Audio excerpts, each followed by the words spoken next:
ವಿಶೇಷ ನೇರ ಪ್ರಸಾರ ಕಾರ್ಯಕ್ರಮಕ್ಕೆ ಸ್ವಾಗತ. ನಾನು ಧನುಶ್ರೀ. ಇವತ್ತಿನ ಕಾರ್ಯಕ್ರಮದಲ್ಲಿ ವಾಸ್ತುವಿನ ಬಗ್ಗೆ ಸಂಪೂರ್ಣವಾಗಿ ಮಾಹಿತಿಯನ್ನು ತಿಳಿಸ್ಕೊಡ್ತಾರೆ. ಹಾಗೆ ಜ್ಯೋತಿಷ್ಯದ ಕ್ಲಾಸಸ್ಗಳು ಇದೇ ಏಪ್ರಿಲ್ 20ನೇ ತಾರೀಕಿಂದ ಶುರು ಆಗ್ತದೆ. 112ನೇ ಬ್ಯಾಚ್ ಆಗಿದೆ. 15 ದಿನದಲ್ಲಿ ನೀವು ಜ್ಯೋತಿಷ್ಯವನ್ನು ಕಲಿಬೋದು. ಕಾರ್ಯಕ್ರಮದಲ್ಲಿ ತಿಳಿಸ್ಕೊಡ್ತೀವಿ ಜ್ಯೋತಿಷ್ಯ ಅಂದರೆ ಎಷ್ಟೆಲ್ಲ ಉಪಯೋಗ ಆಗುತ್ತೆ, ಕಲಿತ್ರೆ ಏನೆಲ್ಲ ನಿಮಗೆ ಯೂಸ್ ಆಗತ್ತೆ ಅಂತ ಹೇಳಿ. ಹಾಗೆ ಯಾರೆಲ್ಲ ಮನೆ ಕಟ್ತಾ ಇದ್ದೀರಾ ಅವರಿಗೆ ವಾಸ್ತು ಫೌಂಡೇಶನ್ ಕಿಟ್, ಹಾಗೆ ಯಾರೆಲ್ಲ ಈಗ ಆಲ್ರೆಡಿ ಮನೆ ಕಟ್ಟಿದ್ದೀರಾ ಬಟ್ ಆದರೆ ವಾಸ್ತು ಪ್ರಕಾರ ಕಟ್ಟಿಲ್ಲ ಅವರಿಗೆ ವಾಸ್ತು ಇಂಟರ್ನಲ್ ಕಿಟ್ ಸಿಗುತ್ತೆ. ಸ್ಕ್ರೀನ್ ಮೇಲೆ ಕಾಣ್ತಿರೋ ನಂಬರ್ಗೆ ನೀವು ಕಾಂಟ್ಯಾಕ್ಟ್ ಮಾಡಿದ್ರೆ ನಿಮಗೆ ಅದನ್ನು ಆರ್ಡರ್ ಮಾಡ್ಬೋದು, ನೀವು ಮನೆಗೆ ತರಿಸ್ಕೊಳ್ಬೋದು. ಕಾರ್ಯಕ್ರಮದಲ್ಲಿ ನಮ್ಮ ಜೊತೆ ಇದ್ದಾರೆ ಪಂಡಿತ ದಿನೇಶ್ ಗುರೂಜಿ ಅವರು. ಅವರನ್ನು ಕಾರ್ಯಕ್ರಮಕ್ಕೆ ಸ್ವಾಗತ ಮಾಡೋಣ. ಗುರೂಜಿ ನಮಸ್ತೆ, ಕಾರ್ಯಕ್ರಮಕ್ಕೆ ಸ್ವಾಗತ. ಓಂ ಶ್ರೀ ಗುರುಭ್ಯೋ ನಮಃ. ಹರಿ ಓಂ. ಓಂ ಬ್ರಾಂ ರೀಂ ಬ್ರೌಂ ಸಹ ಬುಧಾಯ ನಮಃ. ಓಂ ನಮೋ ಭಗವತೆ ವಾಸುದೇವಾಯ. ಓಂ ನಮೋ ನಾರಾಯಣಾಯ. ನಮಸ್ಕಾರ ಗುರೂಜಿ. ವಾಸ್ತು ಅಂತ ಬಂದಾಗ ಇತ್ತೀಚೆಗೆ ವಾಸ್ತು ಅನ್ನೋದು ಬಂತ ಅಥವಾ ತುಂಬ ಆದಿ ಕಾಲದಲ್ಲಿ ಇದೆಯಾ? ಏನಂದರೆ ನನಗನ್ಸೋ ಪ್ರಕಾರ ಈಗ ಎಲ್ಲ ವಾಸ್ತು ಅಂತ ನೋಡ್ತಾರೆ. ಹಳೆ ಕಾಲದಲ್ಲೆಲ್ಲ ಸುಮ್ಮನೆ ಹಾಗೆ ಮನೆ ಕಟ್ಟಿರ್ತಾರೆ, ಅದರಿಂದ ಅಷ್ಟೊಂದು ಎಫೆಕ್ಟ್ ಆ ಥರ ಏನೂ ಆಗಲ್ಲ ಅನ್ನೋ ಮಾತುಗಳು ಕೂಡ ಕೇಳ್ತೀನಿ. ಸೊ ಎಷ್ಟು ಇಂಪಾರ್ಟೆಂಟ್ ಆಗುತ್ತೆ ವಾಸ್ತು ಅಂತ ಹೇಳ್ಬೋದಾ? ಮೊದಲಿಗೆ ವಾಸ್ತು ಬಂದಿದ್ದು ದೇವಸ್ಥಾನಕ್ಕೆ. ದೇವಸ್ಥಾನದಲ್ಲಿ ಎಲ್ಲ ಕಾರ್ಯಗಳು ಮಾಡ್ತಾಯಿದ್ರು. ಸ್ವಲ್ಪ ಭಾಳ ಹಿಂದೆ ಹೋದರೆ ಒಂದು ಊರಲ್ಲಿ ಅತ್ಯಂತ ಎತ್ತರವಾಗಿ ಕಾಣಿಸ್ತಾ ಇರ್ತಕ್ಕಂಥದ್ದು ಒಂದು ಗೋಪುರ, ಅದೊಂದು ನಕ್ಷೆಯಾಗಿ ಆಗ್ತಾಯಿತ್ತು. ಎಲ್ಲೋ ದೂರದಿಂದ ನಡ್ಕೊಂಬರ್ತಾಯಿದ್ರು ಒಂದು ಊರಿಗೆ ಹೋಗಬೇಕು ಅಂತ. ಆ ಗೋಪುರ ನೋಡ್ಕೊಂಬಂದು ಆ ಊರು ಅಂತ ಹೇಳೋರು. ಅಲ್ಲಲ್ಲಿರ್ತಕ್ಕಂಥ ಪ್ರದೇಶದಲ್ಲಿ ಗೋಪುರ ಟವರ್ ಥರ ವರ್ಕ್ ಆಗೋದು. ಅಂದರೆ ನಡ್ಕೊಂಡು ಹೋಗೋರಿಗೆ ಆ ಊರಿಗೆ ಹೋಗಬೇಕು ಅಂದಾಗ ಅವ್ರಿಗೆ ಗೊತ್ತಾಗೋದು ಈ ದೇವಸ್ಥಾನ ಈ ಥರ ಇದೆ, ಈ ದೇವಸ್ಥಾನ ಈ ಥರ ಇದೆ, ಈ ದೇವಸ್ಥಾನ ಇದೆ ಅಂತ. ಆ ಗೋಪುರ ಎಷ್ಟು ಎತ್ತರಕ್ಕಿದೆ ಅಂತಂದರೆ ಅವನು 50 ಕಿಲೋಮೀಟ್ರ್ ದೂರದಲ್ಲಿದ್ದರೂ ಕೂಡ ಸಣ್ಣದಾಗಿ ಕಾಣಿಸ್ಬೇಕದು. ಓಕೆ. ಸೊ ಅದೊಂದು ಇಂಡಿಕೇಶನ್ ಪಾಯಿಂಟು, GPS ಇದ್ದಂಗೆ. ಅದನ್ನು ನೋಡ್ಕೊಂಡು ಆ ಡೈರೆಕ್ಷನಲ್ಲಿ ಯಾವ್ಯಾವ ದಾರಿ ಸಿಗುತ್ತೋ, ಕಾಲು ದಾರಿ ಸಿಗುತ್ತೋ ಅದು ಅಲ್ಲಿ ಹೋದಾಗ ಅವ್ರು ಊರಿಗೆ ಹೋದಂಗೆ. ಎಸ್. ಅಲ್ಲಿ ಇರ್ತಕ್ಕಂಥ ಅನೇಕ ಮನೆಗಳು ಆ ದೇವಸ್ಥಾನ ಸುತ್ತಾನೇ ಇರ್ತಕ್ಕಂಥದ್ದು. ಇವತ್ತು ನಾವು ನೋಡ್ಬೋದು, ಯಾವುದಾದ್ರು ದೊಡ್ಡ ದೊಡ್ಡ ದೇವಸ್ಥಾನಕ್ಕೆ ಹೋದರೆ ಅಲ್ಲೆಲ್ಲ ನಮಗೆ ಅಕ್ಕಪಕ್ಕ ಹಳೆಯ ಮನೆಗಳೇ ಕಾಣಿಸುತ್ತೆ. ಅಲ್ಲಿ ಜಸ್ಟ್ ಮಲಗಕ್ಕೆ, ಊಟ ಮಾಡೋಕ್ಕೆ, ಅಡುಗೆ ಮಾಡ್ಕೊಳ್ಳೋಕ್ಕೆ ಮಾತ್ರ ಮನೆಗಳಿರ್ತಾಯಿತ್ತು. ಇನ್ನು ಕಾರ್ಯಗಳು ದೇವಸ್ಥಾನ ಮಧ್ಯದಲ್ಲೇ ಇರ್ತಾಯಿತ್ತು. ಈಗ ನಾವು ಯಾರ್ದಾರು ಒಂದು ಮಗಳ ಮದುವೆ ಅಂತಂದಾಗ ಆ ದೇವಸ್ಥಾನದಲ್ಲೇ ಮಾಡೋರು. ಯಾರ್ದಾರು ನಾಮಕರಣ ಮಾಡಬೇಕು ಅಂತಂದರೆ ದೇವಸ್ಥಾನದಲ್ಲೇ ಮಾಡೋರು. ಆ ದೇವಸ್ಥಾನದಲ್ಲಿ ಮಂಟಪಗಳು, ಆ ದೇವಸ್ಥಾನದಲ್ಲಿ ಪುಷ್ಕರಣಿ, ಆ ದೇವಸ್ಥಾನದಲ್ಲೇ ಊಟವನ್ನು ಮಾಡ್ತಕ್ಕಂಥದ್ದು. ಸೊ ಫಸ್ಟು ದೇವಸ್ಥಾನವನ್ನು ಈ ಒಂದು ವಾಸ್ತು ರೀತಿ ಕಟ್ಟಿದಾಗ ಅಭಿವೃದ್ಧಿ ಆಗುತ್ತೆ. ದೇವಸ್ಥಾನಕ್ಕೆ ಹೆಚ್ಚು ಜನ ಬರ್ತಾರೆ, ಹಣ ಅರಿವಾಗುತ್ತೆ, ಅನೇಕ ಜನಕ್ಕೆ ಒಂದು ಅನ್ನದಾನ ಮಾಡ್ಬೋದು, ಹಾಗೆ ಅಭಿವೃದ್ಧಿ ಮಾಡ್ಬೋದು, ಸಂಭ್ರಮ ಮಾಡ್ಬೋದು ಅಂತ ಹೇಳಿ ಮೊದಲು ಬಂದಿರತಕ್ಕಂಥ ಒಂದು ವಿಚಾರದಲ್ಲಿ ನಾವು ನೋಡಬೇಕು ಅಂತಂದರೆ ಅದು ದೇವಸ್ಥಾನ. ಕಾಲಕ್ರಮೇಣ ಈಗ ದೇವಸ್ಥಾನಗಳೆಲ್ಲ ಅಭಿವೃದ್ಧಿ ಆಗ್ತಕ್ಕಂಥದ್ದು. ಹಾಗೆ ನಮಗಿರ್ತಕ್ಕಂಥ ಒಂದು ಪರಿಸ್ಥಿತಿಯಲ್ಲಿ ಸೊ ನಾಗರಿಕತೆ ಬಂದಾಗ ದೇವಸ್ಥಾನದ ಕಾನ್ಸೆಪ್ಟ್ ಹೊರಟೋಯ್ತು. ಆದರೆ ಎಲ್ಲರೂ ತಮ್ಮದೇ ಆಗಿರ್ತಕ್ಕಂಥ ಮನೆ ಕಟ್ಟಬೇಕಾಗಿತ್ತಲ್ಲ, ಆ ಮನೆ ಕಟ್ಟಬೇಕಾದ್ರೆ ನೆಮ್ಮದಿ ಇರಬೇಕು. ದೇವಸ್ಥಾನದಲ್ಲಿ ಹೇಗೆ ವಿಜೃಂಭಣೆಯಿಂದ ಇತ್ತು ಎಲ್ಲ, ಅದು ವಾಸ್ತು ಪ್ರಕಾರ, ಅದನ್ನು ಅಲ್ಲಿರ್ತಕ್ಕಂಥ ವಾಸ್ತುನ ಮನೆಗೆ ಅಳವಡಿಸಿದ್ದೇ ಮೂಲ. ಅಲ್ಲಿಂದ ಇಲ್ಲಿಗೆ ಬಂತು. ಸೊ ಮನೆಗೆ ಇಲ್ಲಿ ಬಂದಾಗ ದೇವಸ್ಥಾನದಲ್ಲಿ ಯಾವ್ಯಾವ ರೀತಿ ಪುಷ್ಕರಣಿ ಇರಬೇಕು, ಎಲ್ಲಿ ಪಾಕಶಾಲೆ ಇರಬೇಕು, ಎಲ್ಲಿ ದೇವರು ಕೂತ್ಕೊಳ್ತಾರೆ, ಎಲ್ಲಿ ದೇವರು ಮಲಗತಕ್ಕಂಥ ಜಾಗ, ಎಲ್ಲಿ ಧಾನ್ಯಗಳನ್ನು ಶೇಖರಣೆ ಮಾಡ್ತಕ್ಕಂಥದ್ದು, ಎಲ್ಲಿ ಹಣವನ್ನು ಹೂಡ್ತಕ್ಕಂಥದ್ದು ದೇವಸ್ಥಾನಗಳಲ್ಲಿ, ಇವೆಲ್ಲವೂ ಕೂಡ ಸ್ಥಾಪತ್ಯ ವಿದ್ಯಾ ಅಂತ ಕರೀತಾರೆ. ಆ ಸ್ಥಾಪತ್ಯ ವಿದ್ಯೆಯಲ್ಲಿ ದೇವಸ್ಥಾನ ಹೇಗಿರಬೇಕು ಅಂತ ಹೇಳಿ ನಮ್ಮ ಹಿಂದಿನ ಕಾಲದ ಈ ಒಂದು ವಾಸ್ತು ತಜ್ಞರು ಕೊಟ್ಟಿರ್ತಕ್ಕಂಥದ್ದು. ಅದನ್ನೇ ನಾವು ಈಗ ನಮ್ಮ ಮನೆಗಳಲ್ಲಿ ಅಳವಡಿಸಿದಾಗ ಸ್ವಲ್ಪ ನೆಮ್ಮದಿ, ಶಾಂತಿ. ಯಾಕಂದರೆ ಈಗ ಏನು ದೇವಸ್ಥಾನಗಳಿಲ್ಲ, ಈಗೆಲ್ಲ ದೇವಸ್ಥಾನಗಳೇನಾಗಿದೆ ಮನೆಗಿನ ಚಿಕ್ಕದಾಗ್ಬಿಟ್ಟಿದೆ. ಮುಂಚೆ ಮನೆಯದು 20 ಪಟ್ಟು ದೊಡ್ಡದಾಗಿತ್ತು ದೇವಸ್ಥಾನ, ದೊಡ್ಡ ಗೋಪುರ ಇದೆಲ್ಲ, ಅಲ್ಲಿ ಹೋಗೋಕ್ಕೂ ಒಂದು ಶ್ರೇಷ್ಠ ಅನ್ನಿಸ್ತಾಯಿತ್ತು. ಇವಾಗ ಏನಾಗ್ಬಿಟ್ಟಿದೆ, ಗಲ್ಲಿಲಿ ಸೊಂದಿಲೆಲ್ಲ ದೇವ್ರನ್ನ ಇಟ್ಬಿಟ್ಟಿದ್ದಾರೆ. ಸೊ ಅಲ್ಲಿ ಹೋಗಿ ಎಲ್ಲ ಅಲ್ಲಿ ಹೋಗಿ ಕೇಳೋದು ಜಾತಕ, ಅಲ್ಲೋಗಿದ್ದು ಕೇಳೋದು, ಅದಕ್ಕೊಂದು ಸ್ಯಾಂಕ್ಟಿಟಿನೇ ಇಲ್ಲ, ಅದೊಂದು ವಿಜೃಂಭಣೆ ಇಲ್ಲ. ಅಲ್ಲಿ ದೇವ್ರಿಗೆ ಹೋಗೋದು ಅಂದರೆ ವಿಜೃಂಭಣೆ ಇಲ್ಲ. ಜನ ಏನು ಮಾಡ್ತಾಯಿದ್ದಾರೆ, ಪೂಜೆ ಪುನಸ್ಕಾರದಲ್ಲಿ ವಿಜೃಂಭಣೆ ಮಾಡ್ತಾಯಿದ್ದಾರೆ. ಯಾವ ಸೊಂದಿಗೊಂದಿಲಿ ಏನು ಜೋರಾಗಿ ಅಲ್ಲಿ ಎಲ್ಲ ಮಂಡಲ ಬಿಡಿಸಿ, ದೇವರ ಮಂಡಲ ಬಿಡಿಸಿ ಅದನ್ನು ಫೋಟೋ ತಗೊಂಡು ಸ್ಟೇಟಸ್ಗೆ ಹಾಕ್ಬಿಡೋದು, ಪೂಜೆ ನಾವು ಮಾಡಿದ್ದೀವಿ ಅಂತ. ಪ್ರಾಕಾರದಲ್ಲೇ ದೊಡ್ಡಿರಬೇಕು, ದೊಡ್ಡ ದೊಡ್ಡ ಕ್ಷೇತ್ರದಲ್ಲಿ ಮಾಡಬೇಕು. ತುಂಬ ಆಗಮಶಾಸ್ತ್ರದಲ್ಲಿ ಸಾಕಷ್ಟು ನಿಯಮಗಳಿದೆ. ಇವತ್ತು ಕಲಿಯುಗ ಏನಾಗಿದೆ, ಮನೆಗಳು ಎಲ್ಲ ದೊಡ್ಡದಾಗಿದೆ. ಎಸ್ಟೇಟ್ಗಳಲ್ಲಿ ಮನೆ ಕಟ್ತೀವಿ, ಹಾ. ದೇವಸ್ಥಾನಗಳೆಲ್ಲ ಚಿಕ್ಕದಾಗಿ ಕೊಡ್ತಾ ಇದ್ದೀವಿ. ಸೊ ಮನೆ ದೊಡ್ಡದಾಗ್ತಾ ಇದೆ, ಮನಸ್ಸು ಚಿಕ್ಕದಾಗ್ತಾ ಇದೆ.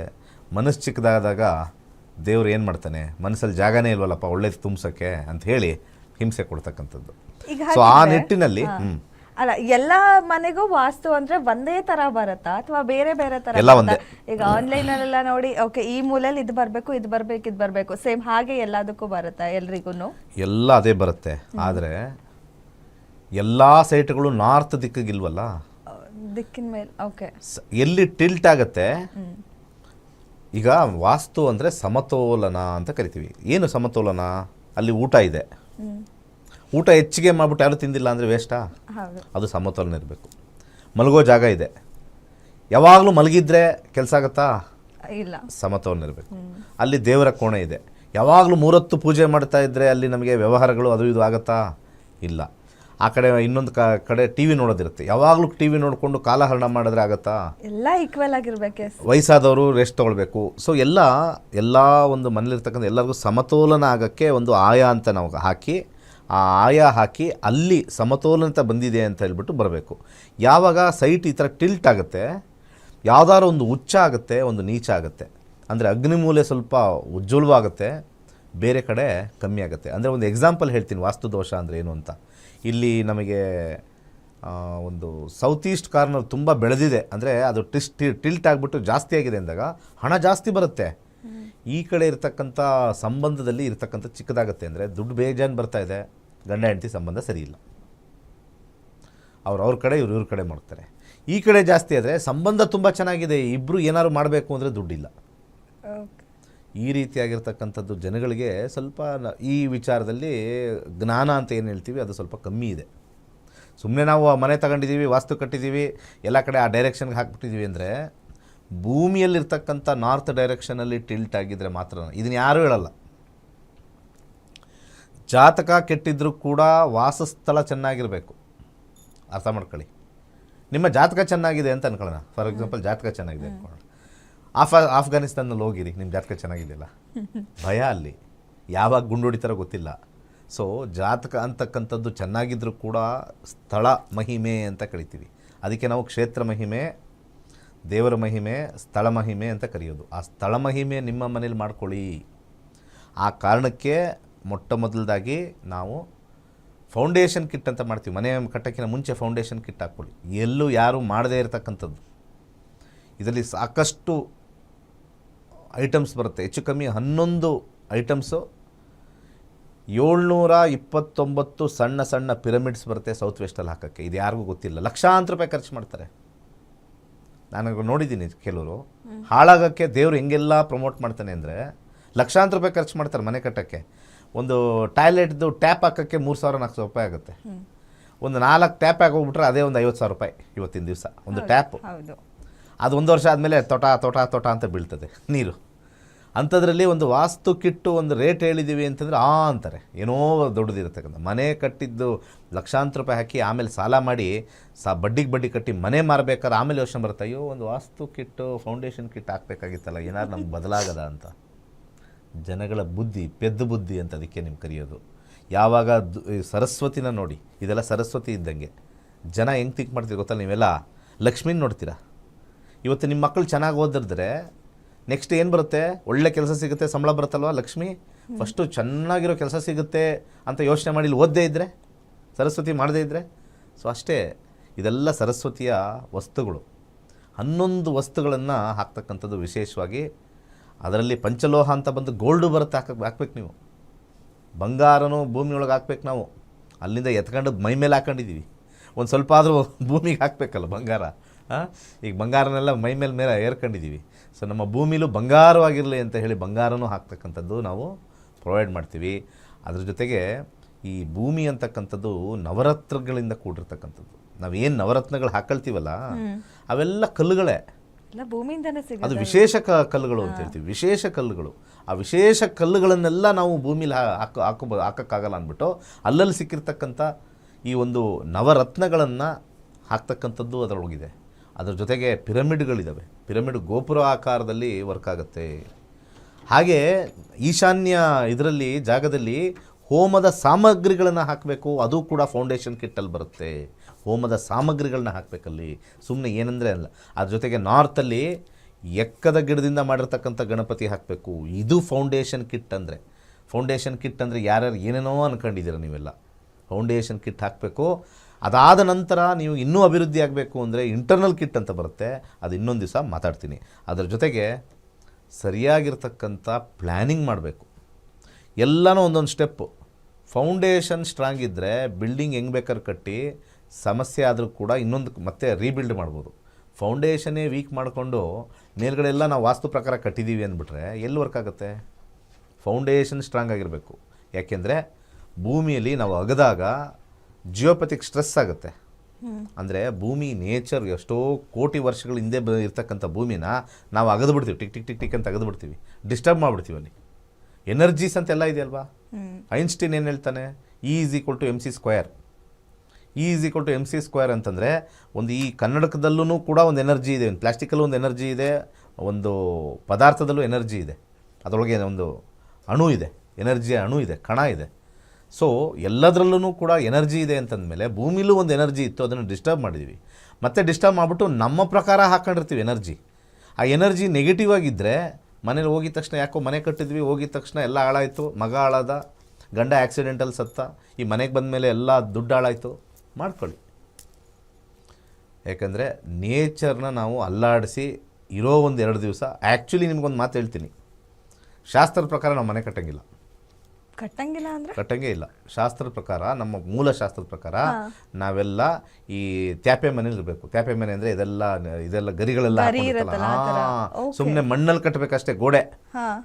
ಈ ನಮ್ಮ ಎಲ್ಲೂ ಬೇಡ. ಈಗಿನ ಕಾಲದಲ್ಲೇ ಜಪಾನಲ್ಲಿ ಏನಾಗ್ಬಿಟ್ಟಿದೆ, ಬರೀ ಮರಗಳಿರ್ತಕ್ಕಂಥ ಮನೆ, ಚಿಕ್ಕ ಮನೆ, ವುಡನ್ ಮನೆಗಳು. ಯಾಕೆಂದರೆ ಅಷ್ಟೇ, ಫೌಂಡೇಶನ್ಲೇ ಏನಿಲ್ಲ ಅಲ್ಲಿ ಮನೆ ಅರ್ಥಕ್ವೇಕ್ ಆಗಿದ ತಕ್ಷಣ ಹಂಗೆ ಟಪಕ್ಕಂತ ಬಿದ್ದರೂ ಕೂಡ ಅದೇನೋ ಹಿಂಗೆ ಬಿದ್ದರೂ ಕೂಡ ಏನೋ ಒಂದು ಪೌಡ್ರ್ ಬಿದ್ದಂಗೆ ಆಗುತ್ತೆ, ಲೈಟ್ ವೆಯ್ಟ್ ಮರಗಳು. ಸೊ ಅದು ಆ್ಯಕ್ಚುಲಿ ಹೇಳಿರೋದು ಶಾಸ್ತ್ರದಲ್ಲಿ ಈ ರೀತಿ ಮನೆ ಕಟ್ಟಬೇಕು ಅಂತ. ಅದಕ್ಕೆ ಋಷಿಮುನಿಗಳೆಲ್ಲ ಕಾಡಲ್ಲಿ ಯಾವ ಥರ ಮನೆಗಳಿರ್ತಾಯಿದ್ರು, ಮಣ್ಣಿಂದ ಕಟ್ಟೋರೆಲ್ಲ. ಎಲ್ಲೋ ಒಂದು ಕಡೆ ಮಣ್ಣು ಎಕ್ಸ್ಟ್ರಾ ಸಿಗೋದು, ಅದನ್ನು ತಗೊಂಬಂದು ಇಲ್ಲಿ ಕಟ್ಟಿ ಇದನ್ನು ಮನೆ ಮಾಡೋರು. ಯಾವ ಫೌಂಡೇಶನ್ ಇಲ್ಲ, ಅಗೆಯೋದಿಲ್ಲ, ಕಾಂಕ್ರೀಟ್ ಹಾಕೋದಿಲ್ಲ. ನಾವು ಶುದ್ಧವಾಗಿರ್ತಕ್ಕಂಥ ಮಣ್ಣು ಅಗೆದು ಸತ್ತೋಗಿರೋ ಕಾಂಕ್ರೀಟ್ ಹಾಕ್ತೀವಿ ಒಳಗಡೆ. ಯೋಚನೆ ಮಾಡಿ, ಈ ಸತ್ತೋಗಿರೋ ಕಾಂಕ್ರೀಟ್ ಹಾಕ್ಬಿಟ್ಟು ಅಲ್ಲಿ ಮನೆ ಒಳಗಡೆ ಇದ್ದರೆ ಇನ್ನೇನು ಅಭಿವೃದ್ಧಿ ಆಗುತ್ತೆ? ಸತ್ತೋಗೋದೆ ಎಲ್ಲರೂ. ಮನಸ್ಸುಗಳು ಸತ್ತೋಗ್ತವೆ, ಹಣನೂ ಅಭಿವೃದ್ಧಿ ಆಗಲ್ಲ. ಮನೆ ಕಟ್ಟಬೇಕಾದ್ರೆ ಎಚ್ಚರ ಜೋಶಲ್ಲಿ ತೋರಿಸ್ಕೊಡ್ತೀರ. ಆಮೇಲೆ ಹೋದ್ಮೇಲೆ ಗೊತ್ತಾಗೋದು ಮನೆ ಕಟ್ಟಿದ್ವಿ, ಅದು ಯಾವುದೋ ಕಮರ್ಷಿಯಲ್ ಕಟ್ಟಿದ್ವಿ, ವ್ಯಾಪಾರನೇ ಆಗ್ತಾಯಿಲ್ಲ, ರೊಟೇಷನ್ ಆಗ್ತಾಯಿಲ್ಲ. ಆವಾಗ ಜಾತಕ ಇಟ್ಕೊಂಬತ್ತೀರ. ಜಾತಕ ಇಟ್ಕೊಂಡು ಬರೋದ್ರಲ್ಲ, ಜಾತಕ ನಿಮಗೆ ದುಡ್ಡು ಬರೋದನ್ನು ತೋರಿಸುತ್ತೆ. ಇಲ್ಲಿ ಮಾಡ್ಕೊಂಡಿರ್ತಕ್ಕಂಥ ದೋಷನ ಪರಿಹಾರ ಮಾಡಬೇಕು ಅಂದರೆ ಫಸ್ಟ್ ಲೆವೆಲಿಂದನೇ ಕೇರ್ಫುಲ್ ಆಗಿರಬೇಕು. ಇದನ್ನು ನಾವು ಸಿವಿಲ್ ಇಂಜಿನಿಯರ್ಗೆ, ಆರ್ಕಿಟೆಕ್ಟ್ಗೆ ಹೇಳೋಕ್ಕಾಗಲ್ಲ. ಈಗಿನ ಕಾಲದಲ್ಲಿ ಏನಾಗಿದೆ ಅಂತಂದರೆ ಅವ್ರಿಗೊಂಥರ ಬಿಸ್ನೆಸ್ಸು. ಇದು ಕಟ್ಟಾಯ್ತಾ, ನೆಕ್ಸ್ಟ್ ಕಟ್ಟಾಯ್ತಾ, ಅವ್ರಿಗೆ ಯಾರಿಗೂ ಮನಸ್ಸೇ ಇರಲ್ಲ. ನಾನು ನೋಡಿದ್ದೀನಿ ಎಷ್ಟೊಂದು ಸತಿ ಹೋದಾಗ, ಆ ಸಿವಿಲ್ ಇಂಜಿನಿಯರ್ಗೂ ಆರ್ಕಿಟೆಕ್ಟ್ನೂ ಜ್ಯೋತಿಷ ನಂಬಲ್ಲ ಅಂತಾರೆ. ಕಟ್ಕೊಂಬಂದಿರೋರು ಜೀವನಗಳೆಲ್ಲ ಹಾಳಾಗಿರುತ್ತೆ. ಓಕೆ, ನಾನು ಕಟ್ಟಿರ್ತಕ್ಕಂಥದ್ದು ಅವ್ರಿಗೆ ಅಭಿವೃದ್ಧಿ ಆಗಿದೆಯಾ ಅಂತ ಅವೆಲ್ಲ ಏನಿಲ್ಲ. ಅವ್ರವ್ರ ಹಣೆ ಬರ ಅಂತ ಬರ್ತಾ ಇರ್ತಾರೆ. ಅವ್ರು ಅದೆಲ್ಲ ನೋಡಲ್ಲ, ಸೈಂಟಿಫಿಕಲಿ ನೋಡ್ತಾರೆ. ವಾಸ್ತು ಎಲ್ಲ ಅದೆಲ್ಲ ಏನು, ಅವ್ರ ವಾಸ್ತು ಎಲ್ಲ ಮೇಸ್ತ್ರಿ ವಾಸ್ತು ಅಂತೀವಿ. ಈ ಮೂಲೆಯಲ್ಲಿ ಅಡುಗೆ ಮನೆ, ಈ ಮೂಲೆಯಲ್ಲಿ ಇದು ಅಂತ. ಅದು ಟಿಲ್ಟ್ ಆಗಿರೋದೇ ಗೊತ್ತಿರಲ್ಲ. ಟಿಲ್ಟ್ ಆಗಿರೋದು ಇಂಪಾರ್ಟೆಂಟ್. ಅದಕ್ಕೆ ನಾವು ಏನು ಮಾಡ್ತೀವಿ, ನಾವು ಕ್ಲೀನಾಗಿ ನಕ್ಷೆ ಬರ್ಕೊಡೋದನ್ನು ಮಾಡಿಬಿಡ್ತೀವಿ. ಯಾರ್ಯಾರು ಬರ್ತಾರೆ ನೋಡಿ, ಇದರೊಳಗಡೆ ಏನೇನು ಐಟಮ್ಸ್ ಹೋಗ್ತಾ ಇದೆ ಅಂತಂದರೆ ಅದೆಲ್ಲ ಟಿ ವಿಲಿ ತೋರಿಸ್ತಾ ಇರ್ತಕ್ಕಂಥದ್ದು ಎಲ್ಲ ವಿಚಾರಗಳು. ಹೋಮದ ಸಾಮಗ್ರಿಗಳು ಹೋಗ್ತಾ ಇರೋದ್ರೊಳಗೆ, ಅದರೊಳಗಡೆ ನವರತ್ನಗಳು ಹೋಗುತ್ತೆ, ಇವೆಲ್ಲವೂ ಕೂಡ ಅದರೊಳಗಡೆ ಕ್ಲಿಯರಾಗಿ ಹೋಗ್ತಕ್ಕಂಥ ಒಂದು ವಿಚಾರ. ಅಷ್ಟನ್ನು ಫಿಲ್ ಆಗಿ ಹೋಗುತ್ತೆ. ಈ ರೀತಿಯಾಗಿರ್ತಕ್ಕಂಥ ಫೌಂಡೇಶನ್ ಕಿಟ್ಟು ಎಲ್ಲೂ ಯಾರೂ ಮಾಡಿಲ್ಲ. ಅದು ಶಾಸ್ತ್ರದಲ್ಲಿ ಬರೆದಿರ್ತಕ್ಕಂಥದ್ದು. ಅದೆಲ್ಲ ತುಂಬ ರೇರ್ ಸಿಗೋದು, ಕೆಲವೆಲ್ಲ ರೇರ್ ಸಿಗೋದು. ತುಂಬ ಹುಡುಕ್ಬಿಟ್ಟು ಬರಬೇಕು. ಅದರೊಳಗಡೆ ರಸಗುಂಡು ಬರುತ್ತೆ, ಮರ್ಕ್ಯುರಿ ಗುಂಡು ಬರುತ್ತೆ, ಮರ್ಕ್ಯುರಿ. ಪಾದರಸ ಅಂತ ಕರೀತಾರಲ್ಲ, ಅದನ್ನು ಹಾಕಿರ್ತೀವಲ್ಲಿ. ಅಂಥ ಗ್ರೇಟ್ ಆಗಿರ್ತಕ್ಕಂಥದ್ದು ವಾಸ್ತು ಕಿಟ್ಟು. ತುಂಬ ಜನಕ್ಕೆ ಅದರ ಬೆಲೆ ಗೊತ್ತಿಲ್ಲ. ಯಾರ್ಯಾರು ನಿಜವಾಗ್ಲೂ ಅಭಿವೃದ್ಧಿ ಆಗಬೇಕು, ಈ ದೊಡ್ಡ ಮನೆ ಕಟ್ತಾರೆ, ಲಕ್ಷಾಂತರ ರೂಪಾಯಿ ಹಾಕ್ತಾರಲ್ಲ, ಅವ್ರ ತಲೆನೇ ಕೆಡ್ಸ್ಕೊಳ್ಳಲ್ಲ. ಒಳ್ಳೇದಾಗಬೇಕಪ್ಪ, ಅದು ಏನಾರು ಹಾಕಪ್ಪ, ದೇವ್ರ ವಿಚಾರದಲ್ಲಿ ನಾವು ಬಾರ್ಗೇನ್ ಮಾಡಲ್ಲ.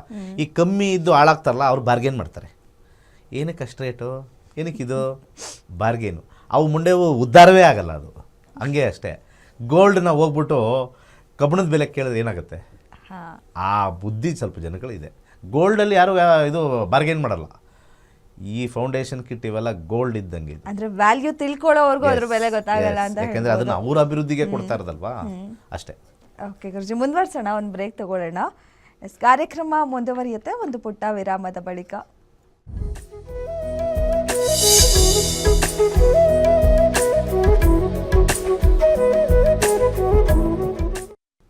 ಕಾರ್ಯಕ್ರಮಕ್ಕೆ ಮತ್ತೊಮ್ಮೆ ಸ್ವಾಗತ. ಇದೆ ಏಪ್ರಿಲ್ 20ನೇ ತಾರೀಕಿಂದ 112ನೇ ಜ್ಯೋತಿಷ್ಯ ಶಾಸ್ತ್ರದ ಕ್ಲಾಸಸ್ ಶುರು ಆಗ್ತಿದೆ.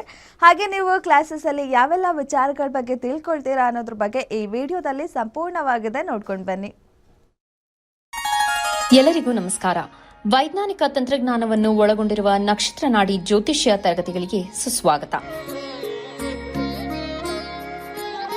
ಈ ತರಗತಿಗಳಲ್ಲಿ ಪಂಡಿತ್ ದಿನೇಶ್ ಗುರೂಜಿ ಅವರು ಕಲಿಸಿಕೊಡುವ ವಿಚಾರಗಳೆಂದರೆ ನಮ್ಮ ಬ್ರಹ್ಮಾಂಡದ ಸೃಷ್ಟಿ, ವಿಷ್ಣುವಿನ ದಶಾವತಾರಗಳಲ್ಲಿ ವೈಜ್ಞಾನಿಕ ಆಧಾರ, 4 ಯುಗಗಳು, ಉತ್ತರ ಧ್ರುವದ ಪ್ರಾಮುಖ್ಯತೆ, ನಕ್ಷತ್ರಗಳು, ರಾಶಿಗಳು, ರಾಹು ಮತ್ತು ಕೇತು ಪುರಾಣ, ರಾಶಿ ಚಕ್ರದಲ್ಲಿ 27 ನಕ್ಷತ್ರಗಳ ಸ್ಥಾನ, ರಾಶಿ ಚಕ್ರದ ಡಿಗ್ರಿ ಲೆಕ್ಕಾಚಾರ, ನಕ್ಷತ್ರದ 108 ಪಾದಗಳು, ದಶಾ ಲೆಕ್ಕಾಚಾರ, ರಾಶಿ ಚಕ್ರದ ಗುಣಲಕ್ಷಣಗಳು, ಲಗ್ನದ ಪ್ರಾಮುಖ್ಯತೆ, ಲಗ್ನ ಲೆಕ್ಕಾಚಾರ, ದಿನಗಳಲ್ಲಿ ಲಗ್ನವನ್ನು ಕಂಡುಹಿಡಿಯುವ ಸರಳ ಲೆಕ್ಕಾಚಾರ, ಲಗ್ನದಿಂದ ವಿವಿಧ ಮನೆಗಳಲ್ಲಿನ ಗ್ರಹಗಳು, ನಕ್ಷತ್ರ ನಾಡಿ ತತ್ವಗಳು, ಗ್ರಹಾಧಿಪತಿ, ನಕ್ಷತ್ರಾಧಿಪತಿ, ಉಪ ನಕ್ಷತ್ರಾಧಿಪತಿ ಲೆಕ್ಕಾಚಾರ, ಪ್ರಶ್ನಾಶಾಸ್ತ್ರದ ಮುಖೇನ 249 ವಿಭಾಗಗಳ ಲೆಕ್ಕಾಚಾರ, ವಿಶ್ಲೇಷಣೆಯಲ್ಲಿ ದಶಾ, ಭುಕ್ತಿ, ಅಂತರ್ಭುಕ್ತಿಯ ಅರ್ಥ, ಜಾತಕದಲ್ಲಿ, ಶಿಕ್ಷಣದಲ್ಲಿ ಆಯ್ದುಕೊಳ್ಳಬಹುದಾದ ಕೋರ್ಸ್, ಪಡೆಯಬಹುದಾದ ಶೇಕಡವಾರು ಯಶಸ್ಸು, ಉದ್ಯೋಗ ಅಥವಾ ವ್ಯವಹಾರದಲ್ಲಿ ಕ್ಷೇತ್ರದ ಆಯ್ಕೆ, ವ್ಯವಹಾರದಲ್ಲಿ ಯಶಸ್ಸಿನ ಲೆಕ್ಕಾಚಾರ, ಮದುವೆ ವಿಚಾರದಲ್ಲಿ ಸಂಯೋಗಗಳು, ತೊಂದರೆಗಳು, ವಿಚ್ಛೇದನ, ಸಂತಾನದಲ್ಲಿ ತೊಂದರೆಗಳು, ವಿಳಂಬವಾಗುವುದು, ಆಸ್ತಿ ಅಥವಾ ವಾಹನ ಖರೀದಿಯಲ್ಲಿನ ಸಮಯವನ್ನು ತಿಳಿಯುವುದು, ಆರೋಗ್ಯ ವಿಚಾರಗಳಲ್ಲಿ ಶುಭ ಅಶುಭ ಸಮಯದ ಲೆಕ್ಕಾಚಾರ, ಆರೋಗ್ಯ ಸಮಸ್ಯೆಗಳು ಉಂಟಾಗುವ ಸಮಯ ಮುಂತಾದ ವಿಚಾರಗಳ 3 ಹಂತಗಳಲ್ಲಿ ಶುಭ ಅಶುಭ ಸಂಯೋಗಗಳ ವಿಭಜನೆ, ಪವರ್ ಪೊಸಿಷನ್, ಪುಷ್ಪಲ್ ಸಿದ್ಧಾಂತ, ಗೋಚಾರದ ವಿಶ್ಲೇಷಣೆ, ಆಯ್ದ ಸೆಲೆಬ್ರಿಟಿಗಳ ಜಾತಕಗಳ ವಿಶ್ಲೇಷಣೆ, ಪರಿಹಾರಗಳು, ರತ್ನಗಳು, ರುದ್ರಾಕ್ಷಿಗಳು, ಮಂತ್ರ, ಕಲರ್ ಥೆರಪಿ, ದಾನದ ಪರಿಕಲ್ಪನೆ, ಇನ್ನು ಅನೇಕ ವಿಚಾರಗಳ ಬಗ್ಗೆ ಅತ್ಯಂತ ಸರಳವಾಗಿ ಗುರೂಜಿಯವರು ತರಗತಿಯಲ್ಲಿ ಕಲಿಸಿಕೊಡುತ್ತಾರೆ. ಈ ತರಗತಿ ಜೊತೆಗೆ ಅತ್ಯಾಧುನಿಕ ತಂತ್ರಜ್ಞಾನದಿಂದ ಬಳಕೆಯಲ್ಲಿರುವ ಗೋಲ್ಡ್ ಟ್ರೀ ಆಸ್ಟ್ರೋ ಆಪ್ ಮೂಲಕ ಜಾತಕವನ್ನು ಪರಿಶೀಲಿಸುವ ಸುಲಭವಾದ ತಂತ್ರಗಳನ್ನು ತಿಳಿಯಲು ಹಿಂದೆ ಈ ನಕ್ಷತ್ರ ನಾಡಿ ತರಗತಿಯನ್ನು ಸೇರಿ ನಿಮ್ಮ ಜೀವನದ ವಿಚಾರಗಳಿಗೆ ಮಾರ್ಗದರ್ಶಕವಾಗಿರುವ ಜ್ಯೋತಿಷ್ಯವನ್ನು ಅಳವಡಿಸಿಕೊಳ್ಳಿ. ಹೆಚ್ಚಿನ ಮಾಹಿತಿಗೆ ಹಿಂದೆ ನಮ್ಮ ನಕ್ಷತ್ರ ನಾಡಿಯನ್ನು ಸಂಪರ್ಕಿಸಿ. ಧನ್ಯವಾದಗಳು. ಎಸ್, ಗುರುಜಿ ಒಬ್ರು ಕಾಲರ್ ಇದ್ದಾರೆ, ಮಾತಾಡ್ತಾ ಹೋಗೋಣ. ಹಲೋ ಹಲೋ, ನಮಸ್ತೆ, ಏನ್ ಹೆಸರು, ಎಲ್ಲಿಂದ ಕರೆ ಮಾಡ್ತಾ ಇದ್ದೀರಾ? ನಾವು ಕೆಲ್ಗೆರೆ ಅಂತ ಗ್ರಾಮ, ಚನ್ನಪಟ್ಟಣ ತಾಲೂಕು ಮೇಡಮ್ ಅವರೇ. ಓಕೆ, ಯಾರ ಬಗ್ಗೆ ಕೇಳಬೇಕಿತ್ತು? ಡೇಟ್ ಆಫ್ ಬರ್ತ್ ಹೇಳಿ ಅವ್ರದ್ದು. ನಮ್ ಬಗ್ಗೆನೇ ಕೇಳ್ಬೇಕು, ಸವಿತಾ ಅಂತ ನಾವು. ಹಾ, ಹೇಳಿ ಡೇಟ್ ಆಫ್ ಬರ್ತ್. ಡೇಟ್ ಇವೆಲ್ಲ ಗೊತ್ತಿಲ್ಲ ಮೇಡಮ್ ಅವರೇ ನಮ್ಗೆ. ಓಕೆ, ಯಾವ ವಿಚಾರದ ಬಗ್ಗೆ ಕೇಳಬೇಕು? ಪ್ರಶ್ನೆ ಶಾಸ್ತ್ರದಲ್ಲಿ ಕೇಳಿ. 1ರಿಂದ 249 ಒಂದು ಸಂಖ್ಯೆ ಹೇಳಿ. ಹಾ ಮೇಡಮ್ ಅವರೇ, ಇವಾಗ ಹೇಳದಾ? ಹೇಳಿ, ಒಂದು ಸಂಖ್ಯೆ ಹೇಳಿ. 1ರಿಂದ 249. ಹೌದಾ, ನಮ್ಗೆ 28 ಮೇಡಮ್ ಅವರೇ. ಸರಿ, 28. ಏನ್ ಪ್ರಶ್ನೆ ಇದೆ ಕೇಳಿ, ಗುರುಜಿ ಇದಾರೆ, ಮಾತಾಡಿ. ಹಾ ಮೇಡಮ್ ಅವರೇ. ಹೇಳಿ. ನಮಸ್ಕಾರ. ನಮಸ್ಕಾರ ಸರ್. ಏನು ವಿಚಾರದಲ್ಲಿ ಕೇಳಬೇಕು ಹೇಳಿ, ಒಂದು ಪ್ರಶ್ನೆ ಕೇಳಿ. ನಮ್ಗೆ ಸ್ವಲ್ಪ ಅವಾಗವಾಗ ಆರೋಗ್ಯ ಏರ್ಪೇರ್ ಆಗ್ತಾ ಇರ್ತದೆ. ಆರೋಗ್ಯದ ವಿಚಾರ, ಓಕೆ. ಮತ್ತೆ ಮನೆದೊಂದ್ ಸ್ವಲ್ಪ ಮುಂದುವರಿಬೇಕು. ಈಗ ಒಂದು ಪ್ರಶ್ನೆ ಕೇಳಿ ಅಂತಂದ್ರೆ ನೀವು ಇರೋ ಬರೋದೆಲ್ಲ ಕೇಳಿದ್ರೆ ಇಲ್ಲಿ ಫ್ರೀಯಾಗಿ ಕೂತಿಲ್ಲಮ್ಮ. ಆಯ್ತು, ಮನೆ ಬಗ್ಗೆ ಒಂದು ಬಗ್ಗೆ ಕೇಳಿ, ಅರ್ಥ ಆಯ್ತಾ? ವಾಹಿನಿಯವ್ರ ಪಾಪ ಒಂದು ಫ್ರೀ ಹೇಳಕ್ಕೆ ನಮಗೆ ಅವಕಾಶ ಕೊಡ್ತಾರೆ. ಇರೋದೆಲ್ಲ ಹೇಳಕ್ಕೂ ಕೂತ್ಕೊಳ್ಳಕ್ಕೆ ಇದು ಧರ್ಮಛತ್ರ ಅಲ್ಲ, ಅರ್ಥ ಆಯ್ತಾ? ನಿಮ್ಮ ಮಕ್ಕಳು ಕೆಲ್ಸಕ್ಕೆ ಹೋಗ್ಬೇಕು, ಉದ್ಯೋಗಕ್ಕೆ ಹೋಗ್ಬೇಕು, ಸಂಬಳ ಇಲ್ಲದೆ ಹೋಗ್ತಾರ ಅವರು. ಇಲ್ಲ ಇಲ್ಲ. ನಾವು ಹಂಗೆ ಸಂಬಳ ಇಲ್ಲದೆ ಕೆಲಸ ಮಾಡೋಕ್ಕಾಗಲ್ಲ. ನಿಮ್ಮ ಏಳಿಗೆ, ನಿಮ್ಮ ಇದಕ್ಕೆ ಒಂದು ದಕ್ಷಿಣೆ ಇದ್ದೇ ಇರುತ್ತೆ. ಈಗ ನಿಮ್ಮ ಆರೋಗ್ಯದ ವಿಚಾರದಲ್ಲಿ ಊಟದಲ್ಲಿ ಸ್ವಲ್ಪ ಪಥ್ಯ ಇಡಬೇಕು. 2ನೇ ಮನೆ ಬಂದಾಗ, ಗುರು 2ನೇ ಮನೆ ಬಂದಾಗ ಊಟದಲ್ಲಿ ಪಥ್ಯ 6 ಗಂಟೆ ಆದಮೇಲೆ ಕಮ್ಮಿ ತಿನ್ನಿ. ಅದರ ಜೊತೆಗೆ ಆರೋಗ್ಯ ವಿಚಾರದಲ್ಲಿ ಸ್ವಲ್ಪ ಬೆನ್ನೋವು, ಕಾಲು ನೋವು ಕಾಂಬಿನೇಷನ್ಸ್ ತೋರಿಸ್ತಾ ಇದೆ, ನರ್ವಸ್ ಪ್ರಾಬ್ಲಮ್ ಅಂತ ತೋರಿಸ್ತಾ ಇದೆ. ಆ ಹಸಿರು ಕಲರ್ ದಾರ ಕಟ್ಕೊಳ್ಳಿ, ಇವತ್ತೇ ಕಟ್ಕೊಳ್ಳಿ, ಹಿಂದೆ ಕಟ್ಕೊಳ್ಳಿ ಹಸಿರು ಕಲರ್ ದಾರ. ಹಾಗೆ ಒಂದು ಮೊಸರು ಬರುತ್ತೆ, ಆ ಮೊಸರನ್ನು ಸ್ವಲ್ಪ ಅರಿಶಿಣದಲ್ಲಿ ತೇಯ್ದು ಸ್ವಲ್ಪ ಅದನ್ನು ತೊಗೊಳ್ಬೇಕು. ಅರಿಶಿಣ ಸ್ವಲ್ಪ ಪುಡಿ ಹಾಕ್ಬಿಟ್ಟು ಸೇವನೆ ಮಾಡ್ತಾಯಿರಿ, ಒಳ್ಳೆಯದಾಗತ್ತೆ. ಓಕೆ, ಧನ್ಯವಾದ ಮೇಡಮ್ ಕರೆ ಮಾಡಿದ್ದಕ್ಕೆ. ಮತ್ತೊಬ್ಬರು ಕಾಲರ್ ಇದ್ದಾರೆ. ಹಲೋ ಹಲೋ, ನಮಸ್ತೆ, ಏನು ಹೆಸರು, ಎಲ್ಲಿಂದ ಕರೆ ಮಾಡ್ತಿದ್ದೀರಾ? ನನ್ನ ಹೆಸರು ಸಿನಿತಾ ಅಂತ. ನಾನು ಕಡಬ ದಕ್ಷಿಣ ಕನ್ನಡ ಜಿಲ್ಲೆಯಿಂದ ಫೋನ್ ಮಾಡುದು. ಓಕೆ, ಯಾರ ಬಗ್ಗೆ ಕೇಳಬೇಕಿತ್ತು? ಡೇಟ್ ಆಫ್ ಬರ್ತ್ ಹೇಳಿ ಅವ್ರದ್ದು. ನನ್ನ ಬಗ್ಗೆನೇ ಕೇಳಬೇಕಿತ್ತು. Date of birth 25th January okay 1993. Time of birth 11:40 PM. Date ಹುಟ್ಟಿದ ಊರು ಮಂಗಳೂರು. ಓಕೆ ಮೇಡಮ್, ಏನು ಪ್ರಶ್ನೆ ಇದೆ ಕೇಳಿ. ನಮಸ್ಕಾರ. ನನಗೆ ನಮಸ್ತೆ ಗುರುಜಿ. ಓಕೆ. ಮದುವೆಯಾಗಿ 14 ವರ್ಷ ಆಯ್ತು. 2ನೇ ಬೇಬಿಗೆ ನಾವೊಂದು 8 ವರ್ಷದಿಂದ ಟ್ರೀಟ್ಮೆಂಟ್ ಹೋಗ್ತಾ ಇದ್ದೇವೆ. IUI ಎಲ್ಲ ಟ್ರೀಟ್ಮೆಂಟ್ ಇವಾಗ 2ನೇ ಸಲ ಆಯ್ತು. ಇವಾಗ 2ನೇ ಸಲದ ಟ್ರೀಟ್ಮೆಂಟ್ ಆಯ್ತು, ಒಂದು 10 days ಆಯ್ತು. ಅದೇ ಟ್ರೀಟ್ಮೆಂಟ್ ತಗೊಂಡ್ರೆ ಇನ್ನು ಸಕ್ಸಸ್ ಆಗ್ತದೆ ಗುರುಜಿ ಏನು ಅಂತಂದ್ರೆ ಆದರೆ ಒಂದು ಸಮಸ್ಯೆ ನೀವೇನಾಗಿದೆ ಅಂತಂದರೆ, ನೀವು ಕೇಳಿರ್ತಕ್ಕಂಥ ಡೇಟ್ ಆಫ್ ಬರ್ತ್ ಮೇಲೆ ನೋಡೋಕ್ಕಾಗಲ್ಲ. ಏಕೆಂದರೆ ನಿಮ್ಮ ಗಂಡನ ಜಾತಕನೂ ಇಂಪಾರ್ಟೆಂಟ್ ಅಲ್ವಾ. ಅದಕ್ಕೆ ಪ್ರಶ್ನಾಶಾಸ್ತ್ರಕ್ಕೆ ಹೋಗಬೇಕು. ಅದಕ್ಕೆ ನಮ್ಮ ಒಂದು ಪ್ರೋಗ್ರಾಮ್ನ ಫಾಲೋ ಮಾಡಿ, ಒಂದು ಜ್ಯೋತಿಷ್ಯನ ಫಾಲೋ ಮಾಡಿ. ಕೆಲವರು ತಲೆಕೆಟ್ಟವರು ಊರಲ್ಲಿರೋ ಜ್ಯೋತಿಷ್ಯರು ಯಾರು ಬಂದರೂ ಕೂತ್ಕೊಂಡ್ಬಿಡ್ತಾರೆ. ಎಲ್ಲ ಕನ್ಫ್ಯೂಸ್ ಆಗಿ ಚಿತ್ರಾನ್ನಾರು ಟೇಸ್ಟ್ ಆಗಿರುತ್ತೆ, ಇವ್ರು ಅನ್ಕೊಂಡಿರ್ತಕ್ಕಂಥ ತಲೆಯಲ್ಲಿರ್ತಕ್ಕಂಥ ಚಿತ್ರಾನ್ನ ಗೊಬ್ಬೆಪ್ಸುತ್ತೆ. ಶನಿಯ ಕಾಂಬಿನೇಷನಲ್ಲಿ 9-2 ಕಾಂಬಿನೇಷನ್ನು, ಅಂತರ್ಭುಕ್ತಿಲಿ 2-4 ಕಾಂಬಿನೇಷನ್, 4 ಇದ್ದಾಗ ಚೈಲ್ಡ್ ಬರ್ತ್ ಆಗೋದು ಇಲ್ಲಿ ನಿಮ್ಮ ಜಾತಕದಿಂದ ಕಷ್ಟ. ಆದರೆ ಯಾಕೆ ಅಂದರೆ ನೋಡಿ, ಇಲ್ಲಿ ನಮಗೆ ಒಂದು ಇಂಡಿಕೇಷನ್ ಬರ್ತಕ್ಕಂಥದ್ದು 4 ಅಂದರೆ ಇಲ್ಲಿ ಚೈಲ್ಡ್ ಬರ್ತಲ್ಲಿ ಅಷ್ಟು ಈಸಿಯಾಗಿ ಆಗಲ್ಲ. ಈ ಕಾಂಬಿನೇಷನಲ್ಲಿ ಚೈಲ್ಡ್ ಬರ್ತ್ ಆಗಬೇಕು ಅಂದರೆ 5 ಕಾಂಬಿನೇಷನ್ ಬರಬೇಕು. ಈ ಟೈಮಲ್ಲೇ ಅವರಿಗೆ ಸಕ್ಸಸ್ ಆಗೋದು. ಗುರು ಬಂದಾಗ ಮಾತ್ರ. ಅದಕ್ಕೆ ಜ್ಯೋತಿಷ್ಯ ಕಲೀರಿ ಅಂತ ಬಡ್ಕೊಳ್ಳೋದು. ದುಡ್ಡು ಸಾವಿರಾರು ರೂಪಾಯಿ ಖರ್ಚು ಮಾಡ್ತೀರ. ಜ್ಯೋತಿಷ್ಯ ಕಲಿತಾಗ ಏನಾಗುತ್ತೆ, ಯಾವ ಟೈಮ್ ನನಗೆ ಚೈಲ್ಡ್ ಬರ್ತ್ಗೆ ಸೂಕ್ತವಾಗಿದೆ ಅಂತ ಲಕ್ಷಾಂತರ ರೂಪಾಯಿ ಅಲ್ಲಿ ಖರ್ಚು ಮಾಡ್ತಾರೆ. ಆ ಕೊತ್ತಂಬರಿ ಸೊಪ್ಪು ತಗೊಂಬರೋಕೆ ಕಲ್ತಾರೆ. ಹಿಂಗೆ ಜನ ಬಿರಿಯಾನಿ ಮಾಡ್ತಾರೆ. ಬಿರಿಯಾನಿಗೆ ಹೋಗಿರೋದು ಏನು ಗೊತ್ತಾಗಲ್ಲ. ಕೊತ್ತಂಬರಿ ಸೊಪ್ಪು ನಮ್ಮ ನಕ್ಷತ್ರ ನಾಡಿ ಕಲಿಯೋದೆಲ್ಲ ಕೊತ್ತಂಬರಿ ಸೊಪ್ಪು ರೇಟು. ಕೊತ್ತಂಬರಿ, ಬಟ್ ಆದರೆ ಸಖತ್ ಟೇಸ್ಟು. ಕೊತ್ತಂಬರಿ ಸೊಪ್ಪು ಹಾಕಿದ್ರೆ ಟೇಸ್ಟ್ ಬರುತ್ತೆ. ಇದ್ರ ಪ್ರಕಾರ ನಿಮಗೆ ಒಂದು ಸಜೆಷನ್ ಕೊಡ್ತೀನಿ. OU ಯಾವ್ದು ಮಾಡ್ಕೊತೀರಾ, ಅದು ಒಂದು ಗುರು ಬರಬೇಕು. ಗುರುವಿನ ಕಾಂಬಿನೇಷನ್ನು 2026 ಏಪ್ರಿಲಿಂದ ಜೂನಿಗೆ ಬರ್ತಾ ಇದೆ. ಆ ಟೈಮಲ್ಲಿ ಸ್ವಲ್ಪ ಸಕ್ಸಸ್ಫುಲ್ ಇದೆ. ಏಪ್ರಿಲಿಂದ ಜೂನು ಈ ಟೈಮ್ನು. ಅದಕ್ಕೆ ಗ್ರಹಗಳು ನಮಗೆ ದಾರಿಯನ್ನು ತೋರಿಸ್ತವೆ. ಅದಕ್ಕೆ ದಶಗಳು ಅಂತ ಹೇಳೋದು. ಸ್ವಲ್ಪ ಸಮಾಧಾನದಿಂದ ಜ್ಯೋತಿಷ್ಯ ಕಲಿಬೇಕು. ಜ್ಯೋತಿಷ್ಯ ಕಲಿತಾಗ ಸ್ಟಾರ್ಟಿಂಗಲ್ಲಿ ಒಂದು 3-4 ದಿವಸ ಎಲ್ಲ ಸ್ವಲ್ಪ ಕನ್ಫ್ಯೂಷನ್ ಆಗ್ತದೆ.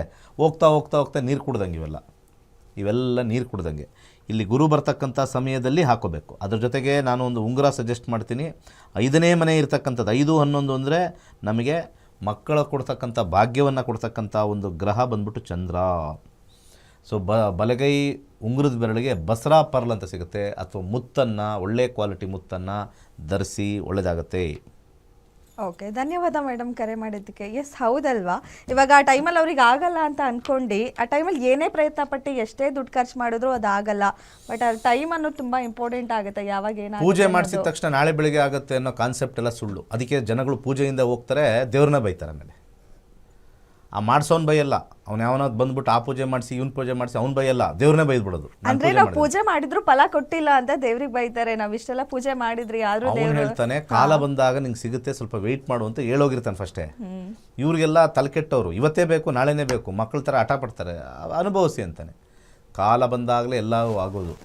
ಈಗ 25ನೇ ವಯಸ್ಸಲ್ಲಿಂದ 30ನೇ ವಯಸ್ಸಲ್ಲಿ ಮದುವೆ ಆಗುವಂಥ ಯೋಗ ಅಂತ ದೇಹ ಪ್ರಕೃತಿನೇ ಹೇಳ್ಬೇಕಾದ್ರೆ ಆವಾಗಲೇ ಆಗಬೇಕು. ಸಡನ್ನಾಗಿ ಇವತ್ತೇ ಆಗಿಬಿಡಬೇಕು, ಇವತ್ತೇ ನಮಗೆ ಒಂದು ಕಾರು ಬಂಗ್ಲೆಲ್ಲ ಬಂದ್ಬಿಡ್ಬೇಕು, ಇಲ್ಲ. ನಿಮ್ಮ ಕರ್ಮಾನುಸಾರ ನಿಮ್ಮ ಜಾತಕದಲ್ಲಿ ಯಾವ್ಯಾವ ಟೈಮಲ್ಲಿ ಏನೇನು ಬರಬೇಕು ಅದೇ ಬರಬೇಕು. ಆ ರೀತಿಯಾಗಿ ಪೂಜೆ ಗೀಜೆ ಎಲ್ಲ ಮಾಡೋಂಗಿದ್ದಿದ್ರೆ ಇವತ್ತು ಪಾಪ ಒದಾಡ್ತಾ ಇದ್ದಾರೆ, CM ಆಗ್ತಾ ಇಲ್ಲ ಅಂತ ಯಾರೋ ಒಬ್ಬರು. ಯಾಕಾಗಿಲ್ಲ ಇನ್ನು ಪೂಜೆಗಳಲ್ಲಾಗಿ? ಪೂಜೆ ಮಾಡಿಸಿರೋಲ್ಲ, ಸುಮ್ಮನೆ ಕಾಯ್ತಾ ಕೂತವ್ರೆ. ಕಾಲ ಬಂದಾಗ ಎಲ್ಲನೂ ಕೊಡ್ತಾನೆ ಭಗವಂತ. ಕಾಲಕ್ಕೆ ವೆಯ್ಟ್ ಮಾಡಬೇಕು. ಜನ ಹೆಂಗಾಗ್ಬಿಟ್ಟಿದೆ ಅಂದರೆ, ಆ ಪೂಜೆ ಮಾಡಿಸಿದ್ರೆ ಇದು ಸಿಕ್ಬಿಡುತ್ತೆ, ಪೊಸಿಷನ್ ಸಿಕ್ಬಿಡುತ್ತೆ, ಈ ಪೂಜೆ ಮಾಡಿದ್ರೆ. ನನಗೆ ನಮ್ಮ ಜೀವನದಲ್ಲಿರ್ತಕ್ಕಂಥ, ನಮ್ಮ ಪ್ರದೇಶದಲ್ಲಿರ್ತಕ್ಕಂಥ ಎಕ್ಸಾಂಪಲೇ ತೋರಿಸ್ತಾ ಇದ್ದೀನಿ. ಎಲ್ಲ ವಾಹಿನಿಯಲ್ಲೂ ತೋರಿಸಿದ್ರು, ಪೂಜೆ ಮಾಡಿದ್ದು. ಯಾಕೆ ಬರಲಿಲ್ಲ ಪದವಿ? ಪೂಜೆ ಮಾಡಿ ಇಮಿಡಿಯೇಟಾಗಿ ಬಂದರೆ ಪೂಜಾ ಫಲ ಅಂತ ಹೇಳ್ತೀವಿ.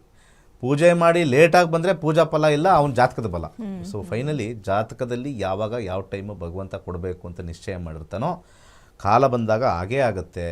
ಸಾಮಾನ್ಯರು ಹಾಗೇ ಇರಬೇಕು. ಆತರಿಗೆ ಆಂಜನೇಯನ ಥರ ಓಡೋಗಿ ಲಕ್ಷಾಂತರ ರೂಪಾಯಿ ದೇವ್ರ ಇದಕ್ಕೆ ಸುರಿಯೋದಲ್ಲ. ದೇವಸ್ಥಾನಕ್ಕೆ ಹೋಗಿ ದಾನ ಮಾಡಿ, ಖಂಡಿತ ಒಳ್ಳೆಯದಾಗುತ್ತೆ. ಅಲ್ಲಿ ಅನ್ನದಾನ ನಡೀತಕ್ಕಂಥ ಒಳ್ಳೊಳ್ಳೆ ಕ್ಷೇತ್ರಕ್ಕೆ ಹೋಗಿ ದಾನ ಮಾಡಿ, ಪುಣ್ಯ ಲಭಿಸುತ್ತೆ. ನೀವು ಇಂಡಿವಿಜುವಲ್ ಆಗಿ ಕೂತ್ಕೊಂಡು ಯಾರೋ ಕರೆದ್ರು, ಎಲ್ಲ ಯಾವುದೋ ಒಂದು ಟೆಂಟ್ ಹಾಕ್ಬಿಟ್ರು, ಎಲ್ಲೋ ಒಂದು ಹೋಮ ಮಾಡಿಬಿಟ್ವಿ, ಇಷ್ಟು ದುಡ್ಡು ಕೊಟ್ಬಿಟ್ವಿ, ಏನೂ ಇಲ್ಲ. ಅಲ್ಲಿ ನೋಡ್ತಾ ಇರ್ತೀವಿ, ಇಲ್ಲಿ ನೋಡ್ತಾ ಇರ್ತೀವಿ, ದೇವ್ರು ಬಂದು ಕೂತಿರ್ತಾನೆ, ನೀವು ಅಲ್ಲಿ ನೋಡ್ತಾ ಇಲ್ಲಿ ನೋಡ್ತಾ ಇರ್ತಾವೆ, ಅವೆಲ್ಲ ಆಗಲ್ಲ. ನಕ್ಷತ್ರ ನಾಡಿ ಕಲೀರಿ, ಜ್ಯೋತಿಷ್ಯದಲ್ಲಿ ನಿಮ್ಮ ಹಣೆ ಬರ ಏನಿದೆ ಅಂತ ತಿಳ್ಕೊಳ್ಳಿ, ಬಂದಾಗ ಬರುತ್ತೆ ಅಂತ ನೆಮ್ಮದಿಯಕ್ಕಾದಾಗ ದೇವರಿಗೆ ಭಾಳ ಮೆಚ್ಚುಗೆ. ಏನಪ್ಪ ಸಮಾಧಾನದಿಂದ ಇದ್ದಾನೆ, ಜಾತಕ ನೋಡ್ಕೊಂಡಿದ್ದಾನೆ, ಅವ್ನು ಬರೋ ಟೈಮಿಗೆ ಕಾಯ್ತಾ ಇದ್ದಾನೆ, ಇವನಿಗೆ ಡೆಫಿನೆಟ್ಲಿ ಕೊಡ್ತೀನಿ ಫಸ್ಟು ಅಂತ ಹೇಳ್ತಾನೆ. ಯಾವನ ಇನ್ನೊಬ್ಬ ಜಾತಕ ಗೊತ್ತಿಲ್ಲ, ಏನೂ ಗೊತ್ತಿಲ್ಲ, ಆಡಂಬರದಿಂದ ಮಾಡ್ತಾ ಇರ್ತಾನೆ, ಇನ್ನೂ ದೇವ್ರನ್ನ ಕೊಟ್ಟಿಲ್ಲ ನೀನು ಕೊಟ್ಟಿಲ್ಲ ಅಂತ ಕೇಳ್ತಾನೆ. ಇವ್ನು ಯಾವನು ಇಷ್ಟು ಆತರಿಗೆ ಅಂಜನೆ, ಅವ್ನು ಕರ್ಮಾನುಸಾರ ನಾನು ಕೊಡ್ತೀನಿ, ಇವನಿಗೆ ಫಸ್ಟ್ ಬಂದರೂ ಇವ್ನು ಸರಿಯಾಗಿ ಕೊಡಲ್ಲ. ಪೂಜೆಗೇನಾದ್ರು ಆತರಿಗೆಟ್ಟು ಹೋಗಿ ಮಾಡಿಸಿ ಆಗಿಲ್ಲ ಅಂತ ನಿಮಗೆ ಬಾಯಿದ್ರೆ ನಿಮ್ಮಷ್ಟು ಕರ್ಮ ತಗೊಂಡ್ರೆ ಇನ್ನೊಬ್ಬರು ಇಲ್ಲ. ಓಕೆ ಗುರುಜಿ, ಸಾಕಷ್ಟು ವಿಚಾರಗಳನ್ನ ತಿಳಿಸ್ಕೊಟ್ರಿ, ಧನ್ಯವಾದ ಗುರುಜಿ. ಸರ್ವೇ ಜನ ಸುಖಿನೋ ಭವಂತು. ಇದಾಗಿತ್ತು ಇವತ್ತಿನ ವಿಶೇಷ ಕಾರ್ಯಕ್ರಮ. ನೋಡ್ತಾ ಇರಿ ಗ್ಯಾರಂಟಿ ನ್ಯೂಸ್, ಸುದ್ದಿ ಖಚಿತ, ನ್ಯಾಯ ನಿಶ್ಚಿತ.